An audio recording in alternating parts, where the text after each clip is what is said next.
আজকে আমাদের একটা স্পেশাল ভেহিকেল চলছিল। তো এই অনুযায়ী আমাদের বিশালগড় ট্রাফিক ইউনিট এখানে বিশালগড় বাইপাস লকডাউন বাজারে চেকিং করার সময় একটি অটো গাড়িকে আটক করে।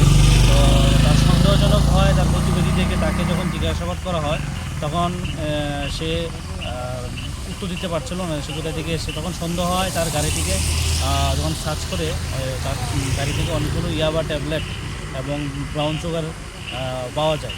সঙ্গে সঙ্গে আমরা বিশালগড় থানা ম্যাটারটা টেক আপ করার পর আমরা এনডিপিএসের সব প্রসিডিউর মেনটেন করে এক্সিকিউটিভ ম্যাজিস্ট্রেটের প্রেজেন্সে আমরা এগুলা সিজ করি এবং যে গাড়ি একটি অটো গাড়ি এবং অটো গাড়ির সঙ্গে যে যার কাছ থেকে আমরা মালটা পেয়েছি তাকেও আমরা আটক করি এবং আমরা একটা এনডিপিএস কেস নিয়ে তদন্ত শুরু করব সেই মালটা কোথায় থেকে নিয়ে আসছে এবং কোথায় নিয়ে যাচ্ছে। পাশাপাশি আমাদের অথরিটির নির্দেশ মতো যে আজকে স্পেশাল সেটারে আজকে একটা রেজাল্ট। তো এরকম আমাদের প্রতিনিয়ত চেকিং থাকবে। যারা এইসব অবৈধ মালামাল এইসব রুট দিয়ে পারাপার করছে আমরা তাদেরকে অতি সত্তরে আমরা আটক করব। আটক চালকের কি নাম?